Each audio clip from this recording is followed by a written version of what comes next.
Yes, people, what's going on? Welcome to Stretford Paddock. I am Adam McCullough with your daily Manchester United news. Yes, it is me this morning, and as you can see, I am back in the UK. Yes, we are back. Of course, that long-ass 17-hour flight has really taken it out of me, and I'm still a little bit jet-lagged. But here we are with our morning news. And the pre-season, look, I thought the pre-season, seeing as I'm back now, let's wrap it up a little bit. I thought it was pretty good for Manchester United when you look at the football that we played on the pitch, when the pitch was all right and the weather was all right and everything went waterlogged. I thought it was pretty good. We saw a few of the key players that we're going to have to rely on this season: Rashford, Sancho, Martial. I think Fred did well in the pre-season. I think defensively, you look at Diogo Dalot, who I think did pretty good and looks like he's ready to fight for a spot. Terrell Malacia, I think, looks like he's a good addition to the squad. We've obviously got Eriksen and Martinez to add into that. It's a shame they never got to play in any of the pre-season games or be out there with the squad, but they get added into the squad now. You're looking around and there was plenty of things to be happy about. There's also a few areas of concern. We haven't done all the business that we need to do. You know, we're light up top even if Cristiano Ronaldo stays, and we'll be updating you on the meeting that Manchester United had with him yesterday. And, you know, we still need a few bits of business done. When we left for Thailand many weeks ago, I felt, you know, Frankie de Jong would be done by the time we hit Australia or something like that. And that never happened, and it still hasn't happened. We need to sort out what's going on in midfield. We potentially need another right back, you know, and we definitely need players in attack. And we'll be talking about Antony, we'll be talking about Cristiano Ronaldo in this video. But all in all, pre-season wasn't bad. We just need to do the transfer business, and it's pretty regular business for Manchester United, isn't it? Although it seems that Erik ten Hag's intent is to hold on and wait for Frankie de Jong. Could that be a mistake that he makes? I feel like we do need to have alternatives lined up. As this one drags on, it feels less likely it's going to happen. Nevertheless, let's get into some of today's headlines. And Cristiano Ronaldo obviously returned to Carrington yesterday. There was talk about Sir Alex Ferguson being there for showdown talks with him and all these kind of things. I think Sir Alex Ferguson was at the club for commercial reasons. I highly doubt Erik ten Hag will be calling in Sir Alex Ferguson to deal with his current squad issues, to be totally honest with you. And Erik ten Hag needs to be the master of how this one plays out.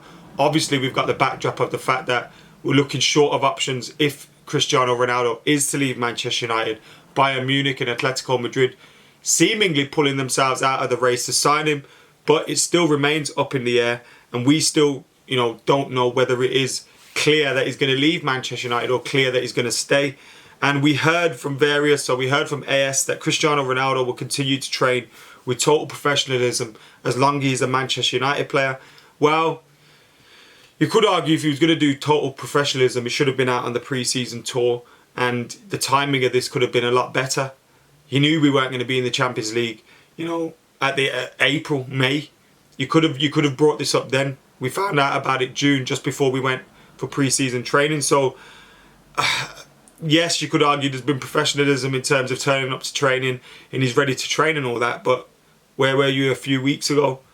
Obviously, we've got the family reasons thing popping up, but the timing of that seemed, you know, he was made clear that he didn't want to be at the club just before that.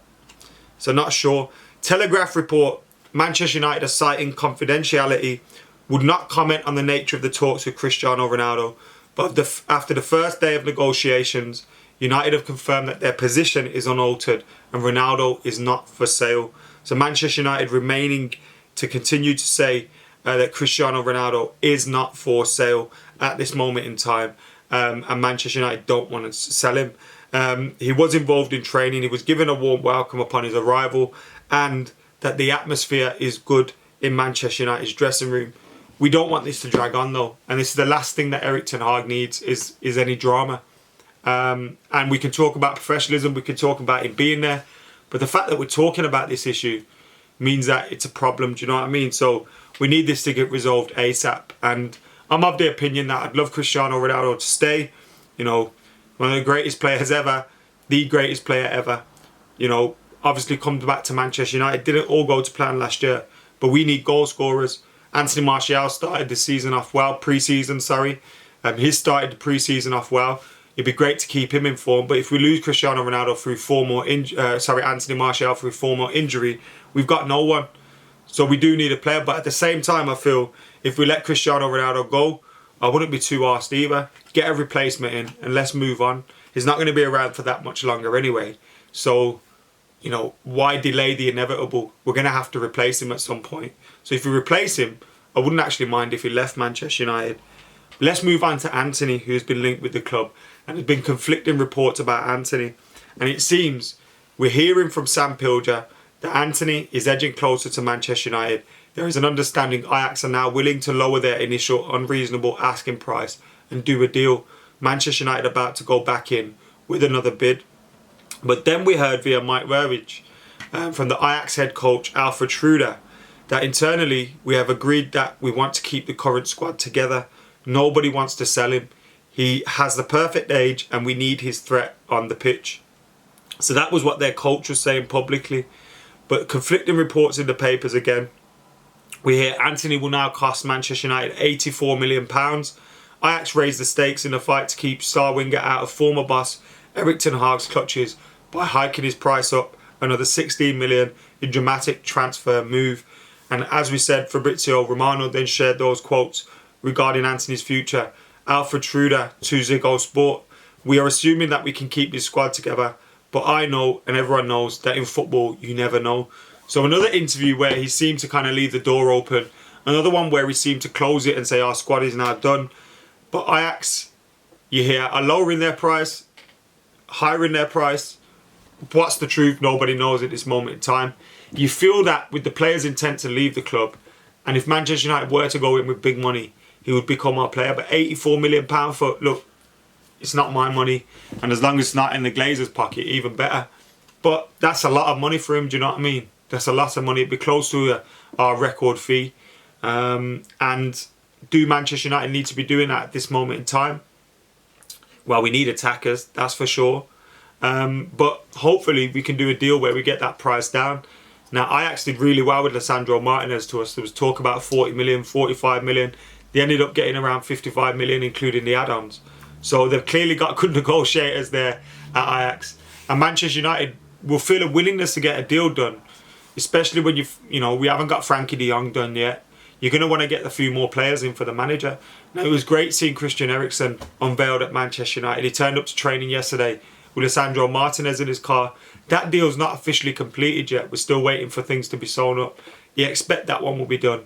So you got Martinez, you got Christian Eriksen, great additions. You've got Terrell Malacia, looks like a good addition to the squad. But you need more. Antony would be something that would add to our front three and the rotation, ability to rotate in the front three. But we need to sort out that midfield ASAP. Fred and McTominay, and we lost Matic in this transfer window. Donny van der Beek's been playing a few minutes. When you look at those three, I think Fred's a decent number 8. I think Donny could be useful further up the pitch. I think Scott McTominay could be a useful squad player in terms of the number 8 position. But we haven't got a starter really in that position there at the back. In the midfield. And we need to sort it out, get some starters in there. Bruno Fernandes is the only one you'd really look at and go, he could or should be starting for Manchester United. You're going to play Eriksen in a deeper role. He's better further field. So we need to sort out our midfield and we need to sort out that attack. You're hearing these conflicting reports to Antony at the moment. Seems no one really knows what's going on. But hopefully United can get some deals done very, very soon. Let us know your thoughts in the comments below. Is Antony worth £84 million? Let us know your thoughts in the comments below. And keep it locked. Like, comment, share and subscribe. Where will Cristiano Ronaldo be? Do you want him to still be at Manchester United? Until next time anyway, make sure you go check out everything we did on the pre-season tour as well. Really enjoyed making the content out there with the lads. And we've got loads that we did here. There was a pre-season tour review as well by Joe and Jordan, which you can check out. So make sure you go do that. Until next time, I've been Adam McCullough. I'm out of here.